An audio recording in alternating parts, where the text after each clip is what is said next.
reading. Yeah, I don't want to know. How are you, sir? Sí, ¿usted también, Mary, se porta mal con ustedes o nomás las dos? Nice to see you.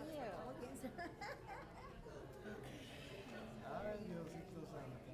Lo bueno es que no los han arrestado como... No, no. Ah, ok. Gracias a Dios. Oh, mine is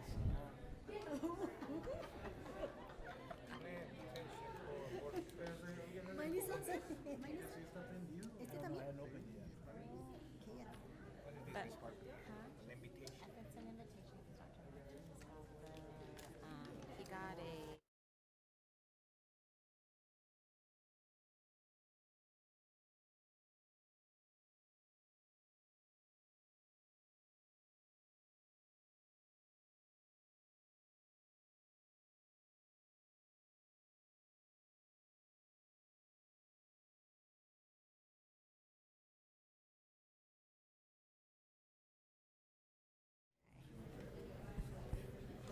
Good evening, everyone, and welcome to the Clint ISD regular board meeting.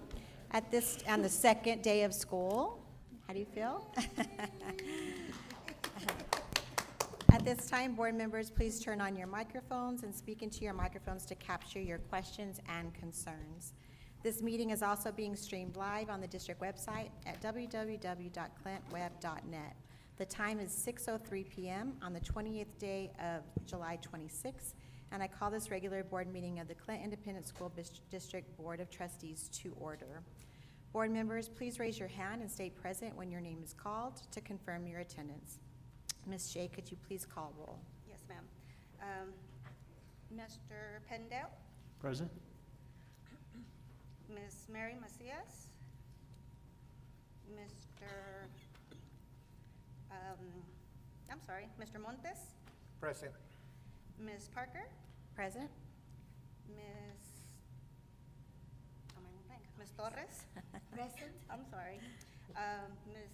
Claudia Marquez, and I am Yvonne Shea, present, and we are joined by our superintendent, Dr. Juan Martinez. Madam President, we do have a quorum. Thank you, Ms. Shea. Let the record know that a quorum of the Clint Independent School Board members is present, that this meeting has been duly called, and that notice of this meeting has been posted in accordance with the Texas Open Meetings Act. The Pledge of Allegiance and the Texas Pledge will be led by the Board of Trustees tonight. Please stand.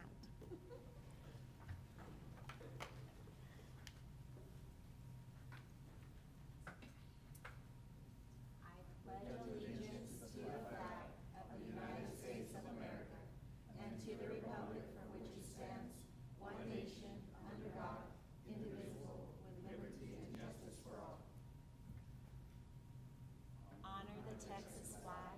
I pledge allegiance to thee, Texas, one state, under God, one indivisible.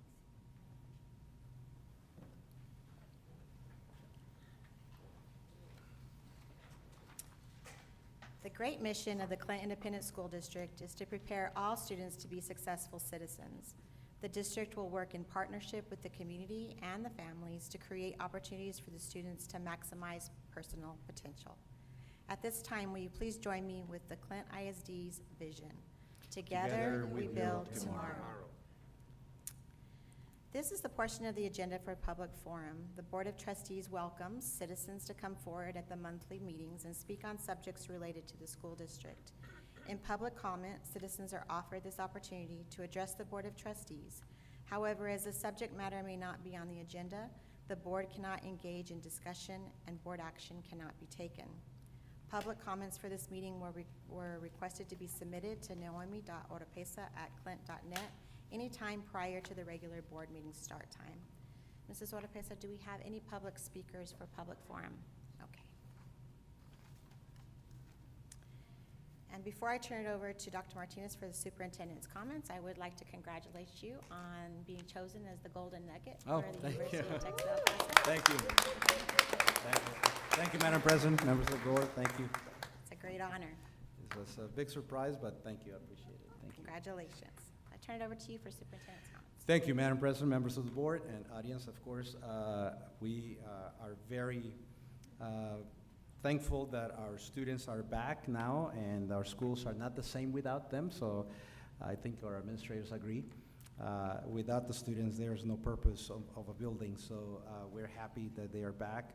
And students, I want to tell you that this year will go by very fast, as we always say, so please take the time to challenge yourselves, learn, experience new opportunities that the district offers, including the opportunities that the teachers give you. And we are extremely proud of you, and we want to make sure that you get the very best education possible here in Clint ISD.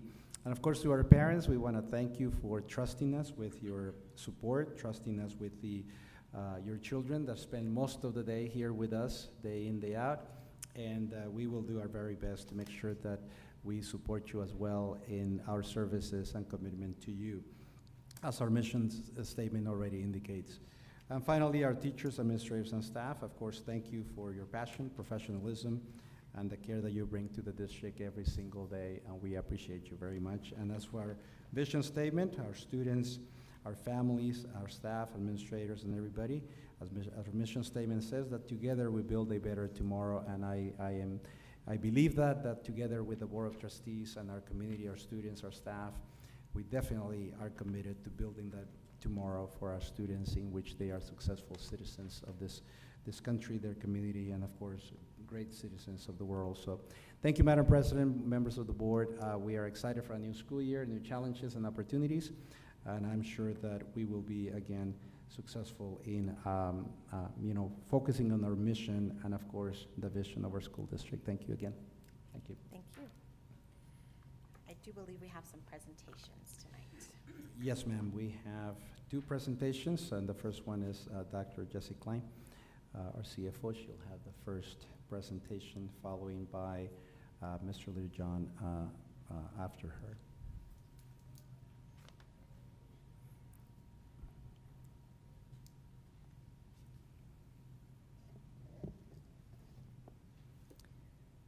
Good evening, Madam President, school board members, Dr. Martinez. I'll give it a second to show up on the screen. Are you able to see it on your screen in front of you? Not yet. Not yet. Yes. There it is. Okay. And so for the audience, you can follow along once it pops up, but we are going to go over our FY27 preliminary budget. Some of this information you've seen when we had our last board workshop, and some of it is brand new information that just got released. And so let's go ahead and get started. The first thing I wanted to do is give you an update on the last legislative session, which ended over a year ago. So if you recall, there was quite a bit of changes related to school finance. They did put more money towards our school district. Some of it we've seen, some of it we have not seen. So the first area here in green is teacher compensation. If you recall, last year, the state passed the teacher retention allotment, and we were able to give a significant pay increase to our teachers based on their years of experience. So that was immediately rolled out by the state, and we were able to do that this last year. The next one that came through was for school safety and something called the basic allotment.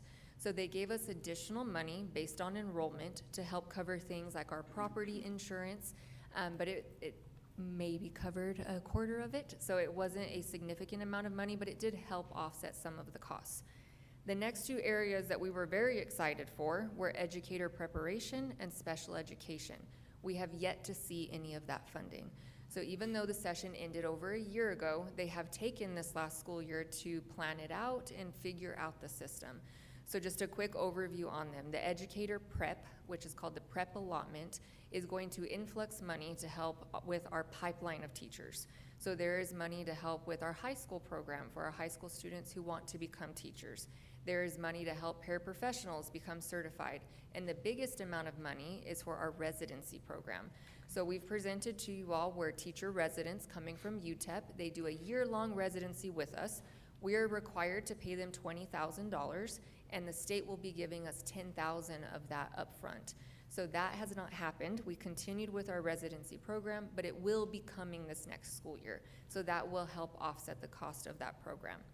The next was special education. We heard a lot about the entire system is being revamped. We're going to get more money. We have not seen that money. So they took a full year to plan it out.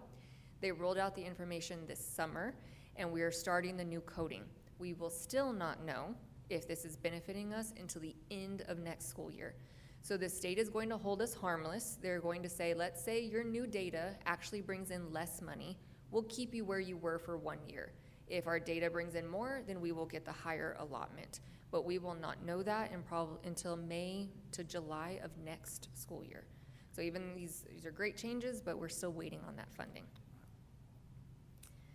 Now to jump into our next school year budget, just a quick overview. We are a September 1 district, so that is when our new budget will happen. We are required by law to prepare the budget by August 20th and adopt it before that 31st. And so our board meeting is set for August 25th.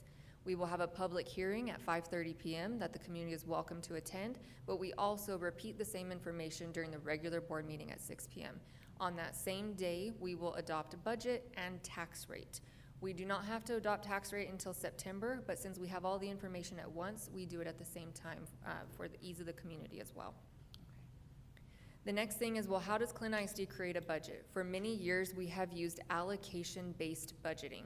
So what does that mean? We look at the student enrollment and the population per school, and that is how we give the money for each school. So there's a lot of numbers on this slide, but let's just take a quick look. What we do is we look at all of our campuses at the end of the school year. We roll up the kids to the next grade level. So 5th graders, we move them to their middle school. 8th graders, we move them up to their high school. And that is how we prepare the budget for the schools. Now, things change. They may have less students. They may have a couple more students, but we use that snapshot. We then put a dollar amount on each program area that the state gives us money for. So if you look at this first example here, we have high school, middle, and elementary. For basic instructional program, which is copy paper, pens, pencils, textbooks, we give each high school $180 per student. So bigger high school would have more funding because they have more students. As you go on to another special program here, gifted and talented, or GT, $100 per student.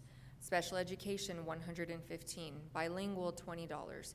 And so it is all based on the composition of that school. Next thing that we look at is, okay, that's how we prepare our budget, but the money comes based on who's actually here. So I wanted to show you this slide first. This is last year's data, the school year that already ended, 25-26. If you notice here, BOY stands for beginning of year. On the first day of school last year, this was our enrollment. So all the schools are listed, but if we jump to the bottom, on the first day last year, we had 9,406 students. On the last day of school, we had 9,899. So we went up 493 students throughout the school year, which is a great thing. But it happens all throughout the school year. If you recall, last year we started earlier. We started about a week before everyone. Well, then we started to see kids enroll the second week, the third week. And then for some reason, we have a large influx after the December break and after spring break. Kids come to us to finish the school year. And so this benefits us, yes, but we want the kids here at the beginning. But I wanted to show you this number first. Just keep this in mind. We grew 493 kids. So now let's look at where are we at right now. This is based on October, fall snapshot that TEA uses, the past 5 years of enrollment. And if you jump down to the bottom, you can see for the past 5 years, we are declining enrollment. So students are not returning for that October date. Second day attendance, looking at who was counted present today, we are currently down 434 students. So at first that seems drastic compared to prior years, but if we jump back to this slide, we grew last year by 493. So we're still remaining optimistic that kids are going to continue to enroll this week, next week, and we're calling, I know the principals and our clerks at our schools are calling to get kids into school. Just for a number, today, we had 79 more students show up today compared to yesterday. So we really want them here already, but they are coming and we're going to continue to monitor this. So yes, we are down right now 434 students, but the budget was built right now at a loss of 176. So that is a drastic increase, about 200 student difference, which is about $2 million. So we're going to continue monitoring this in the month of August. If it stays at 400, we will need to make some adjustments before we bring you the budget in August, because we would need to balance our budget, which is possible, but we have to look at what revenue we're going to bring in and the expenditures that we've had set.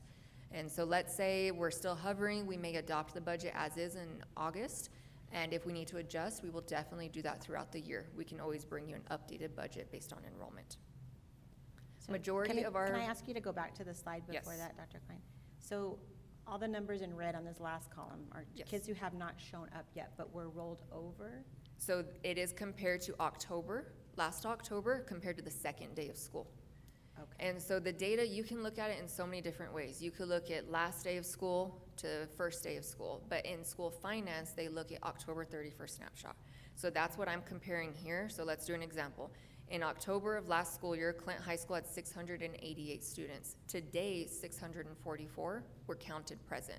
Okay. So if you look in the eyes of school finance, Clint High School is down 44 students. Okay.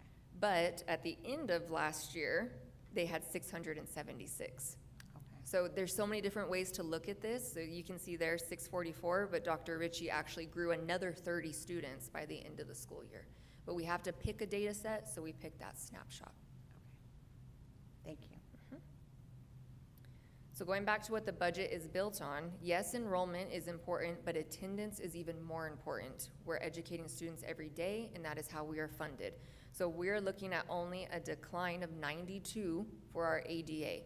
So what that is saying is we know less students are coming, but our attendance rate is going to go up. So every 1% that we have generates about $1 million. So if we're able to increase attendance 94%, 95%, we are serving our students at a higher rate, we will have more funding flow to us. But we will continue to monitor this throughout the fall. This is brand new information that you did not see during the workshop because it was just released Friday afternoon. And so we're going to take a quick look at our property values. So here on this chart on the left, you have net taxable values. So that means the El Paso Appraisal District, they are the ones that determine property values. They're the ones that certify them, and as a district, we are told what these values are. So if you look at last year compared to this year, there's an 8% property value increase. What that means is that the state takes a look and says, okay, Clint ISD, your property values are going up, which results in higher tax money coming towards the district, so they're going to lower our state funding. Let's say that our values would have gone the other way, well then the state sends us more money, property values go down. But just as a reminder, Clint ISD does not determine these values. The El Paso Appraisal District does, and then the tax rate is mainly set by Texas Education Agency also. But our overall net taxable is going up about 8%. So what does that mean for a homeowner in Clint ISD? We are, as a state, required to share with you median values. This is not average. If you put all of our home values on a big linear graph and you go right in the middle, that's what this graph is showing, right in the middle for median values. Last year, 2025, the market value was $209,000 for a home in Clint ISD. This year, it's $211,000. So what they're saying is the value only went up $1,600 for a property bill based on what the CAD said. Now, there is something called a 10% cap. Let's say you get your property value and it says your home grew by a magical 18%. You can only be taxed on 10% of that. So that is a benefit to our homeowners, but then it plays catch up every year. So let's say your home didn't grow this year, but you had a cap last year, it's going to continue to catch up for each year, and that's based on the appraisal district. There is a homestead exemption by the state, which takes $140,000 off of that value. So our Clint ISD community is then taxed on that final amount. They take off the cap, they take off homestead, and this is the dollar amount. So you can see here that it did go up by $10,000 for a value that they would be taxed on. Are there any questions on these two charts? Okay, the next section is, okay, well, what does this mean? Then we're going to talk about tax rate, and that'll come to you in August. But there are two parts of your tax rate. There's a tier 1 and there's tier 2. Tier 1 is completely decided by the Texas Education Agency. They look at our values, they look at the values across the state, and they tell us what our maximum compressed rate will be. So right now, based on the values, last year we had 0.6141, and that's in cents. Right now, our value will be going down, and so this is a benefit to our taxpayer. The total tax rate will decrease, and that will help with their overall property bill. Then tier 2, we have an optional 17 cents that we can adopt. Currently, we have adopted almost 14, about 13 cents of that. There is still opportunity to adopt a higher rate, which would bring in about 2.2 million, but at this time, we are not going for that tax rate election. So So you look at. And if it were to be increased, it has to be the community, right? Yes, the voters. So at this point, the school board has the authority to adopt these pennies that we've done, and that carries to each year. If we were going to increase by that remaining 3 cents, it would go to the voters, and they would vote on that in the fall. How long does that stay in effect if they did approve it? Indefinitely, unless we wanted to Because change we it. approved it a while back. That one was before the new law. Exactly. And before they started drastically decreasing on our maximum compressed rate, and that's where we have those additional pennies. So if you see here the 8, we do have some of these copper pennies, but we still have an additional 3 that we could go to the voters. Yes, sir. So our preliminary budget right now, looking at the enrollment, the ADA, and the tax rate, we're looking at revenue of $127 million. When we've plugged in all of the expenditures, right now, we're looking at 126. We showed you this in the workshop, which leaves us $638,000, technically in excess that hasn't been assigned. But on the next slide, you're going to see there's a list of things that need to be put into the budget that we'll need to prioritize. Just a reminder that we continue to carry some fund balance projects. We have a healthy fund balance, much higher than what the state recommends. So we're continuing with ESSER initiatives. We're about $2 million in next year's budget, and we have a few remaining construction projects that you have already approved. So yes, we have about $600,000 that we can budget, but here is just a rough overview of things on the horizon that we will need to fund. The seat belts, that's a state mandated requirement we didn't receive funding for. New furniture for certain schools, front row cameras, replacement vehicles for maintenance, security, and grounds, looking at the gym floors, and also technology infrastructure and storage for our data. So overall, this is not all going to happen in 1 year. This will need to be a multi-year plan, but we'll start plugging in some of these projects into our reoccurring budget to help use those and not always dip into fund balance. So the next steps, during the month of August, we are going to very closely monitor enrollment and attendance. If we need to make adjustments, we will do that before we bring the budget to you in August. We are still waiting for TEA to give us our maximum compressed rate, and we are also looking at our INS rate. That's the other half of it that pays our debt obligations. It will most likely stay the same. We are not bringing a higher rate to you, which is possible to make an early payment, but we're expecting that to stay the same. Then on August 25th, we have our public hearing and our regular board meeting for the adoption of the budget and tax rate. Dr. Klein, are you still able to provide a Chromebook for every student? Yes, and so some of our schools do have class sets that they are keeping with the teacher. We found that that's been more beneficial and productive for our kids to have them in the class compared to taking them home every day, but we are still considered a one-to-one district, and we are still purchasing those. I can tell you that the price of Chromebooks has almost tripled, if not doubled, so it is becoming more difficult to keep that going, and that's just all of technology right now. I think we're at over $700 for $650 for a Chromebook when they were less than $300 when we started that initiative. Any other questions? One question, can you explain the attendance funding mechanism for Ms. Torres had a question regarding when does it count when the students are here? Is it 10 for elementary, middle, and high school, or is it different for when is the funding kicks in for students being counted present? I'd like for the board to hear how that is calculated. Yes, so there are certain areas of Texas School Finance that looks at enrollment on October 31st, but it's a very small amount. So they'll say, okay, Clint ISD, you have 9,800 students enrolled, here's money. Other than that, they look at daily attendance. So they look at, for example, if a student came to school every single day, we would receive about $12,000 per student. Every day that they miss, that goes down. And so as we lose 1 percentage point in attendance, we go from 95 to 94, it's about $900,000 less. Now at the elementary and middle school, we have the extended year during intersession and summer where we receive half of the ADA, so we get about $5,000 if the students were to attend every single day of the intersession program. Ours is shorter, we don't have the full amount, we have Fridays off, things like that. But it is from the first day of school, and so it is where they need to be present. And then now the state is looking at it by every 6 weeks period. So you know how we get report cards every 9 weeks? Now the state's going to say, okay, we're going to look at how many days Mr. Pindell was in school, and if he missed, we're going to adjust your funding on a 6 weeks basis. And so it's every single day, to answer your question in a short. Un- Question. Okay. When the student leaves, like around 10, Oh, okay, 30, yes. is it count? It's gonna count, Present. present? Yes, so we have attendance reporting times, thank you for the clarification, which is second period for our secondary schools and 10 a.m. for the elementary. If they are here at that time, we get full day funding for them. So yes, it's very important that they're here during that time, so we always ask for parents to please schedule doctor's appointments later in the day, be there for that attendance taking period, yes. And second period for the secondary Yes. schools. Mhm. So go to the dentist in the afternoon. Exactly, yes. Please do, parents, if you're hearing this. Please do. Okay. Okay. All right, well, I will see you all in August with our official budget. If there's any questions, please let Dr. Martinez know. Thank you. Thank you, Dr. Klein.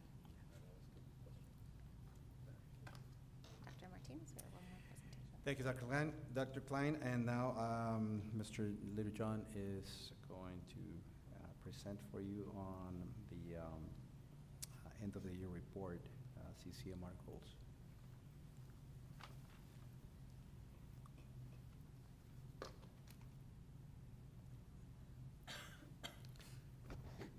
Thank you, Dr. Martinez.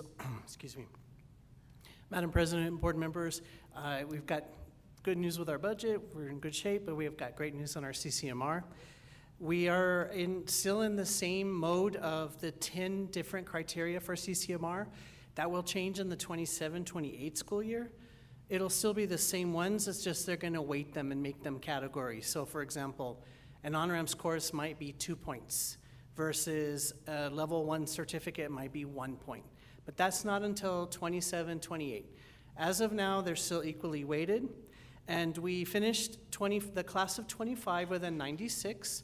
And I wanted to explain that if you average that, it does not average to a 96 because they're weighted. Each school's weighted by their enrollment. So you'll see Clint High School's 99, Mountain View was 98 last year. And again, this is the class of 25 from last spring. Horizon High School was 94, Clint Early College is 98. Horizon High School's 94 carries more weight because they have 1,400 students. And so this chart kind of breaks it down for you. And you can see that Horizon High School is actually weighted at almost 19%. So when we configure our district CCMR, we have to do it by a weight. And Clint High School and Mountain View are very close to 9 or 10. And then the early college, while we always have 100% CCMR at the early college, their weight is only 4%. So we want, of course, all of our schools to do well, but it's really important that Horizon High School especially does well on CCMR because together the weight is heavier with Horizon. And so this is our projected CCMR for the class of 26 from this June. This is a projection. The projection is from our own data files, and it is 98%. Horizon High School was 98%. Mountain View had a few kids at the end not pass a course, so they dropped a little to 95. Clint High School was 99, and the early college was a 100. So when we use that weighted scale I just showed you of 19% for Horizon and 4 for SECA, when we weighted and average it with the weights, it's a 98%. So we did very well again. We rebound back from the 96 to a 98 this year. We were a 99 for the class of 2024. And so we're doing very well, and I took a liberty and I threw something in I've never done before. I showed you all of the districts in Region 19 on the next slide. So this is actually from the class of 2024, which is released. The class of 2025 is not out yet. It'll be out in November. But the state average for 2024 was 81.8. The regional average was 83.7, and Clint ISD was 98.8 that year. Our closest district was 92.3, and then they vary all the way down to District 8, which is 66.7. And so we have the highest CCMR. I know there's a neighboring district that claims that they have the highest. If you look, they have a caption on the bottom that says "in the city." So we are in the county. We're very proud of this. I did share with Dr. Martinez, he knows which school district is what, but I wanted to make sure that we we are doing things the right way and not putting down another district because we are proud of ours, but not putting another district down. But he does have the list. You can ask him about it. This is very important because the CCMR and the graduation rate, they are factored into Domain 1 on our accountability and Domain 3. If we don't have a good CCMR rate and a good graduation rate, it affects our overall rating. And so it's very important that Domain 1 and Domain 3 get that factored in, and us being in the high 90s, we get all of the points for that. So very important.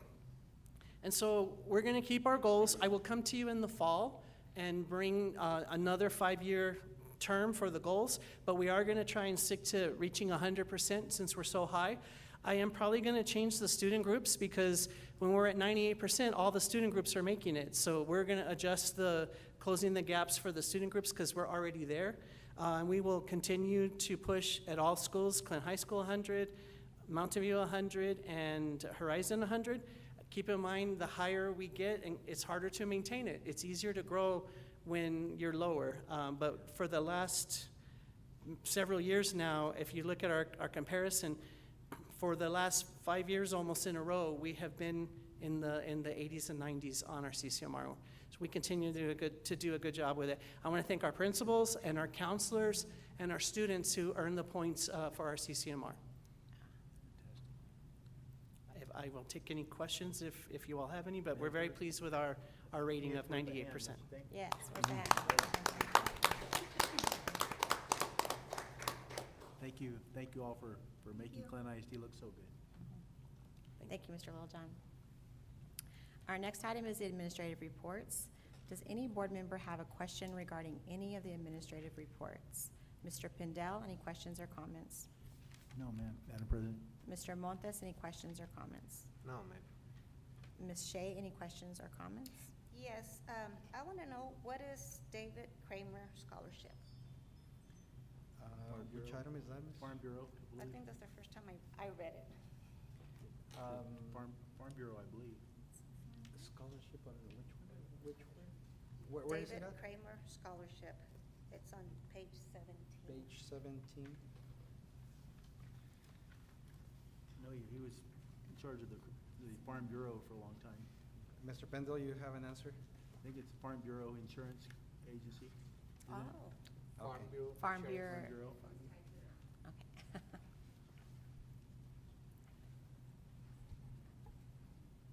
Yes, it was a scholarship fund that was set up. I believe it was the Clint area, Clint High School, many years ago. There's a small balance that we're continuing to accrue interest in hopes to have a higher balance to give more scholarship funds, but it has been dormant for a while. Mhm. thank you. Ms. Shea, any? That was it. Thank And you. Ms. Torres, any questions or comments? No, ma'am, thank you. Let the review of administrative report reflect on the minutes. At this time, we move on to the consent agenda, consent items on the agenda. There is a correction on consent item 6B. Before proceeding with the consent agenda, I'd like to note a correction to consent item 6B, approval of the June 24th, 2026 special board meeting minutes. On page 7 of the June 24th, 2026 special board meeting minutes, under item 6, adjournment, the minutes incorrectly identify Isela Torres as making the motion to adjourn. The motion to adjourn was actually made by Claudia Marcus. Let the minutes reflect this correction. Is there any questions regarding the consent agenda? Mr. Pindell, any questions or comments? No questions, ma'am. Mr. Montes, any questions or comments? No question. Ms. Torres, any questions or comments? No, ma'am, no question. And Ms. Shea, any questions or comments? Yes, I have quite a few questions. On page 206, let me find which one it is.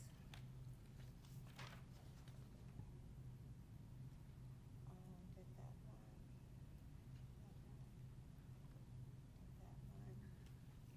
If you go to page 206 on the booklet that they send us, it is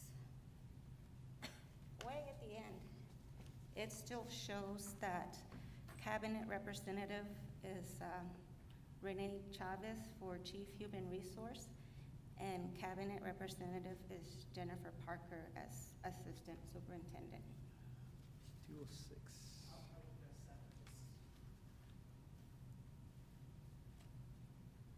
Thank you for catching that. Mr. Chavez was actually here when we created the district improvement plan in April.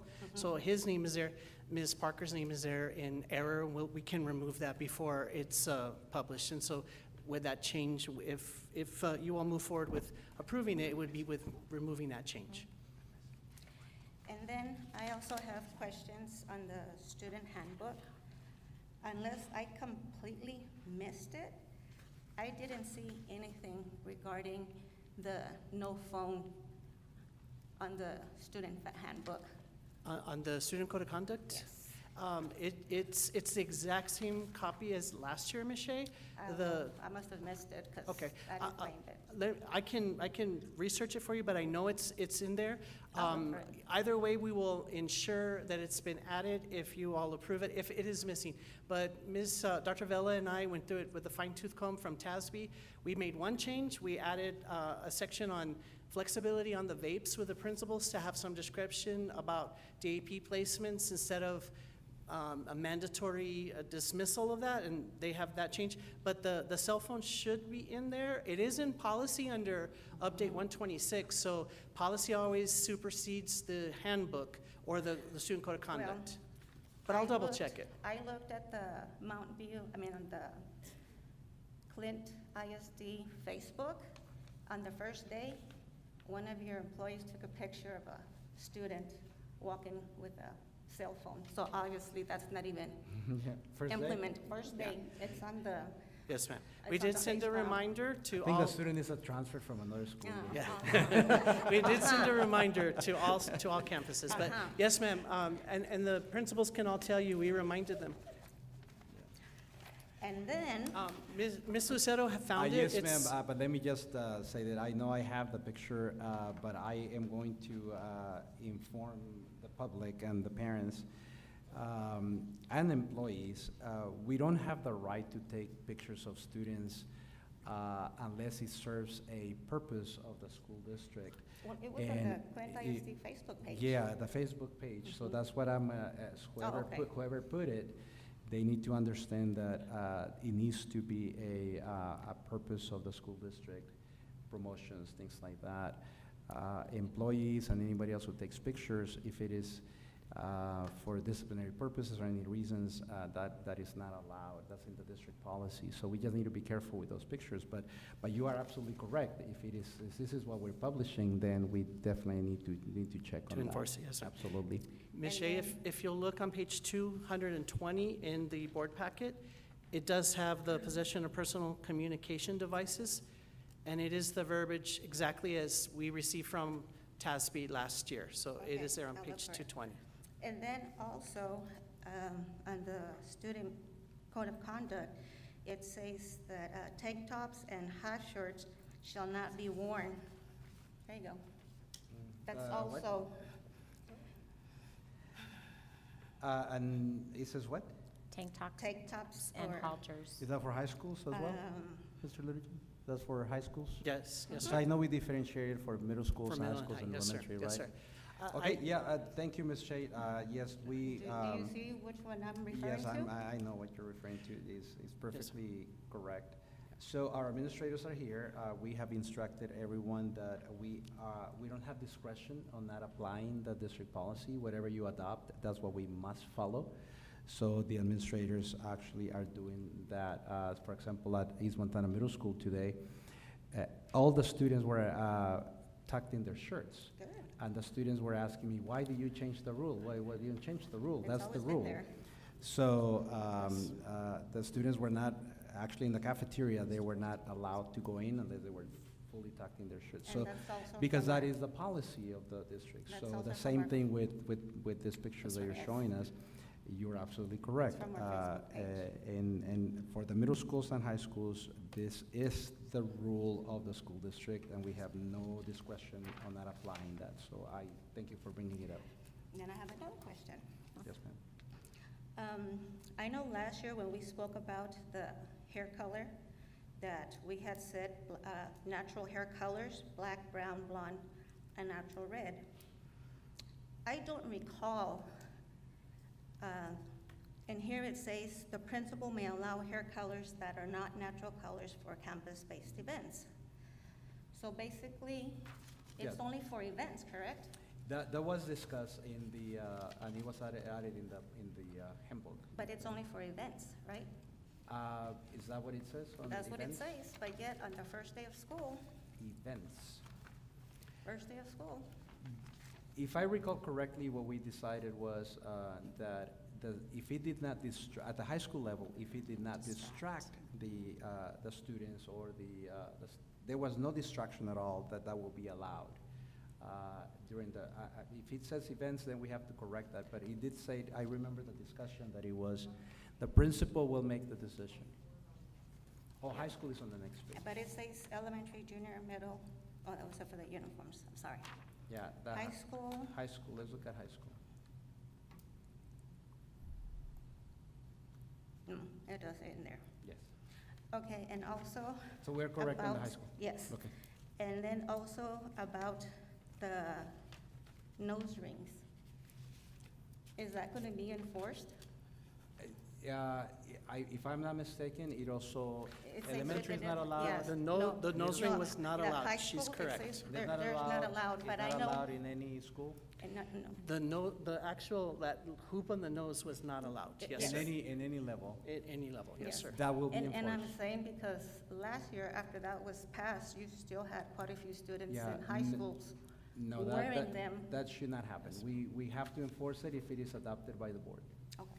Yeah, we have, as I said, we have no discretion to allow anything that is not approved by the school board. Okay. And the principals are here, high school level, and for the rest of us, if it is passed by the board, that is the authority of the board, not our discretion. So if you witness anything like that, please bring it to my attention, definitely, because that needs to be enforced. You are correct. And then I just have, it's more of a comment on the, where is it at? On the Project Vita Health, the MOU on that one. On that one, do they have their own privacy? And I say this because I've taken my niece to appointments, and you could hear everything into the EMMS. I don't know if it's still the way, but while we were talking to the doctor, everything was heard inside the nurse's room, and that's a big HIPAA violation. And vice versa. I could hear what the nurse was talking to the students, and they could hear when I was speaking to the doctor concerning my niece's medical appointment, I see. and that's a HIPAA violation. Okay. We will definitely assess. I don't see Josie here, but. Yes, since- I'll get Ms. Bailon. but Ms. we Bailon need is to our look and see contact. where they are. Are they sharing the same? It's the nurses, and then she has a little office, and all they do is they close the door, but you hear everything. Cubicle? Right. And I'm just asking, is it like that in all Yeah. the schools that we have that? Because, No, we don't have Project Vita in all so the it's schools. just that, We have it in 3 schools, or is it 4 schools? Yes. And I'll have Ms. Bailon double-check each location to ensure HIPAA is followed. Right. She is our contact and works with Project Vita, but we'll check that out Yeah. before Friday of this week, Ms. Shea. that was my only Yeah, I'm not comment sure if on there's that. room at East Montana, but if there is, they can move to an empty room Mhm. where they can be on their own, separate from the nurse's office. Yeah, That but- was my only comment. Yeah, no, we can certainly do that. Yes, ma'am. I'll have Ms. Bailon check by Friday. Okay. Thank you, Mr. Lijon, but Thank you. That's it. yeah, definitely we need to make sure that they have the privacy that they need. Yeah. I'm done with questions. No No, problem. thank you ma'am. for the questions. Is there a motion on the consent agenda items as listed? Move we approve as corrected? Is there a second? Second. All those in favor? Aye. Aye. All those opposed? Motion passes. Consent item AA, approval of the 2027 salary and supplemental stipend schedules for teachers and staff will be removed from the consent agenda and considered separately as an action item tonight to allow for presentation and additional discussion. Dr. Martinez.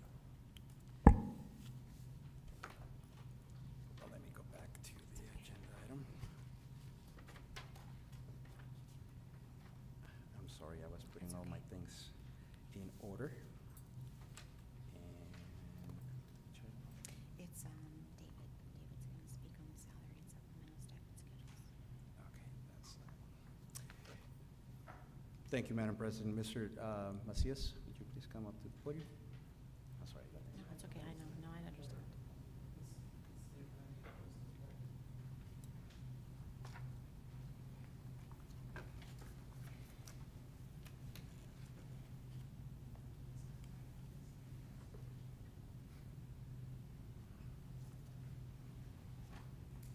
It should be coming up. Good evening, Dr. Martinez, Madam President, and members of the board. Today, we're going to review the compensation plan scheduled for the 26-27 school year. Did it come up already for you guys? No. Not yet?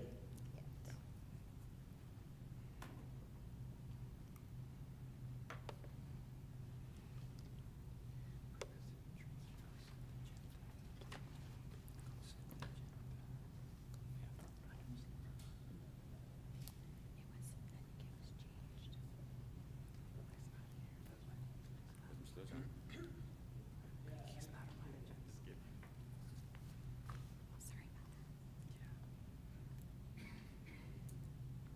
Can you see it there? No? Black screen? What's that? It Is just it says, just a black it screen? just says consent agenda. Consent agenda. Give me 1 second.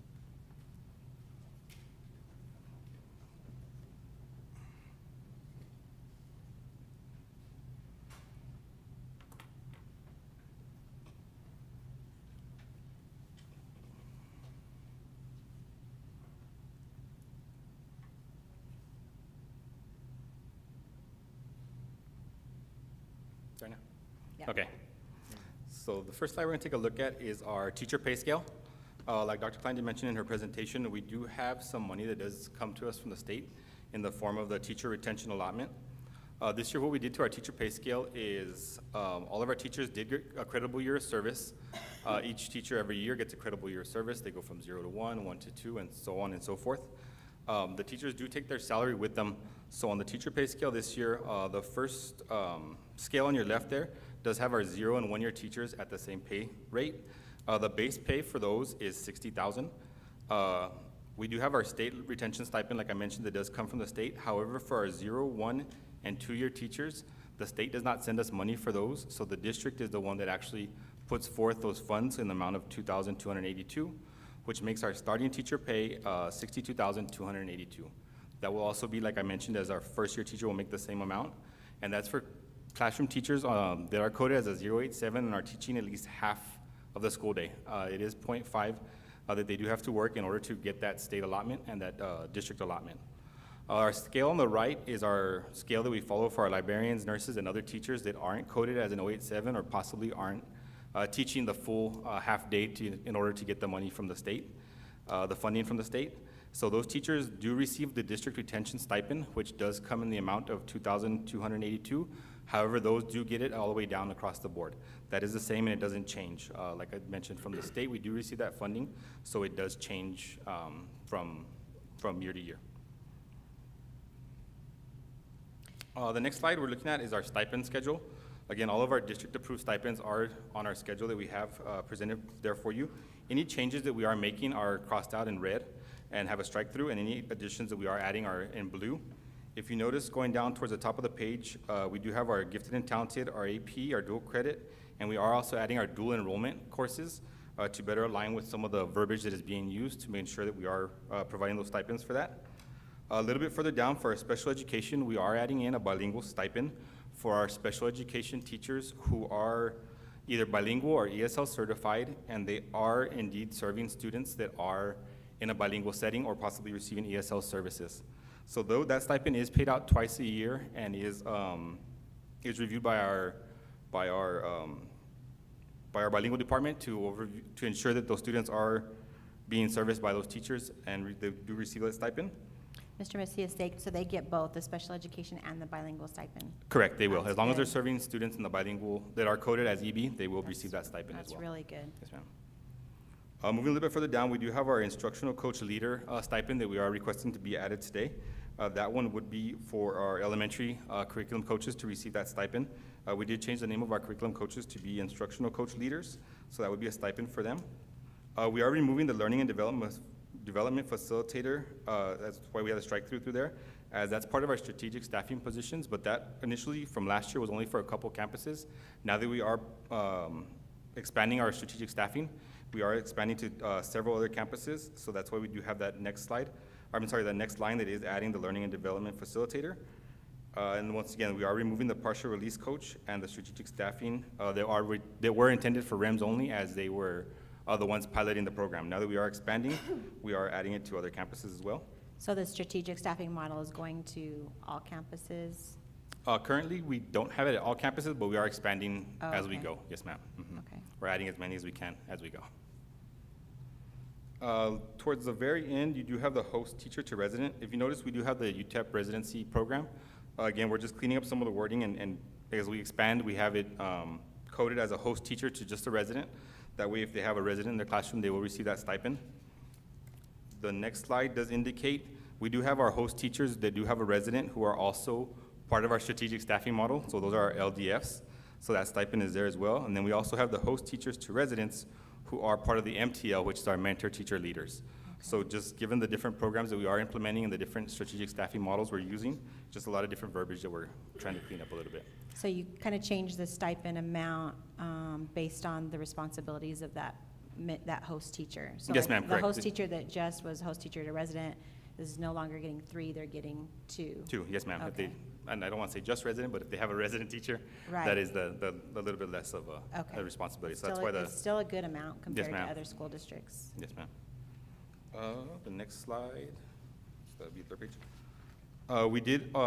We are requesting to add 2 student council representatives for Horizon High School. Given that Horizon is is our biggest high school, the need was there to increase to 2 sponsors for student council. And then the next slide is our athletic stipends. We are cleaning those up a little bit. We did remove, if you notice, it says athletics, soccer, head, JV, boys and girls. On that, we've always had a boys coach and a girls coach, but we just cleaned up the verbiage a little bit to be a little more clear, because it does lead to a little bit of confusion. So we separated the head JV girls away from the JV boys. That way it's just a little bit cleaner. And then the same on the next line. We did remove the head varsity boys and girls and changed it to have a head varsity boys and a head varsity girls.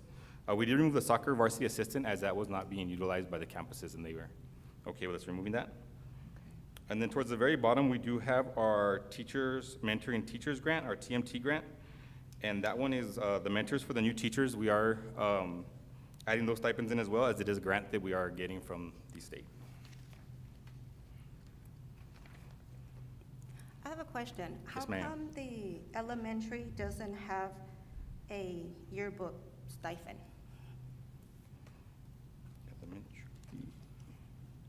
And I know that MVE, they had a yearbook last year, so how come they don't get something? Well, typically, the elementary schools have never had a stipend for a yearbook. I think it's more of a local thing for the schools to have a yearbook. I don't think all the elementaries have a yearbook, so it's not like a high school, middle school. So if that's something that you want to add, that'll be fine with me, but there has to be a designated person to do a yearbook, and I think they do have a designated person. that's what I'm saying. If they have a Yeah. designated person, I I don't think mind giving a small stipend to them, but typically the schools, elementary schools, don't have all the level of activities as a high school, for example, and a high school is very demanding. Oh, no, mean, right? I It's a know thick that. book. Yeah. Yeah. But schools- but I mean, those that still do have Yeah. a small one, I mean, I wouldn't be why opposed to. couldn't we give them a small stipend? That's something that we can work on with the elementary principals. So long as the book is a quality book, because, we, They for are. the high schools, they contract with a company. It's very intense, a yearbook. can At least show when you I was that. elementary principal, it was done, it was printed in the printer at the office, things like No, that. I can show you So last it wasn't year's. really like a yearbook. No, they actually I- have a yearbook. So if I they can have show it to one, you, I dates would you. like to, I'll work with the principals Okay. to see if we can include one for the elementaries. It won't be the same level no, of the I high school, right? understand. But yeah, I understand. And then I have another question. Why does the elementary music get such a small stipend if it wasn't for the elementary music teachers? Yeah, The middle again, and high school wouldn't. again, the level of teaching is perhaps the same, but not the level of competition. Students at the middle school and high schools are required to go to competitions outside of the district, sometimes UIL competitions. They're ruled by UIL. A teacher at the elementary level can teach, but he or she is not required to, by any rules under UIL competitions, nothing like that. Okay. The elementary schools teachers do not prepare at the same level as middle school and high school that have to compete for UIL. It's very demanding, and it's not even close. Okay. That's all I have. Mr. Macias, I have a quick question regarding the salary schedule. Yes, ma'am. How competitive are we with other districts at this time? Oh, we're very competitive. I would say we're near the top as far as looking at the overall salary that we do have, including the district of money that we are putting in. The Okay. 6282 is very competitive in comparison to other districts. Yes, ma'am. Same with our stipend list, we're pretty Yes, ma'am. competitive? Okay. Yeah. That's all my questions. Any other questions? Any other questions? So do any members have any questions on this action item? Mr. Pindell, any questions or comments? No question. Mr. Montes, any questions or comments? No questions. Ms. Torres, any questions or comments? No questions. And Ms. Shea, any questions or comments? No questions. Is there a motion regarding approval of the 26-27 salary and supplemental stipend schedules for teachers and staff? Motion? Second. All those in favor, say aye. Aye. All those opposed? Motion passes. At this time, time is now 6:58, and the board will adjourn to closed session, and no action will take place in closed session. Pursuant to Texas Government Code Section 551.071, consultation with board attorney, Section 551.074, personnel matters, Section 551.082, school children, school district employees, disciplinary matter or complaint, Section 551.0821, school board personally identifiable information about public school students to discuss in the agenda items. Agenda item below, consultation with legal counsel regarding update on board operating procedures. At this time, can I get a motion to adjourn to executive session? Motion. And a Second. Thank you. Okay, we should be back. See you in executive session.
The time is now 7:45, and the board has reconvened to open session.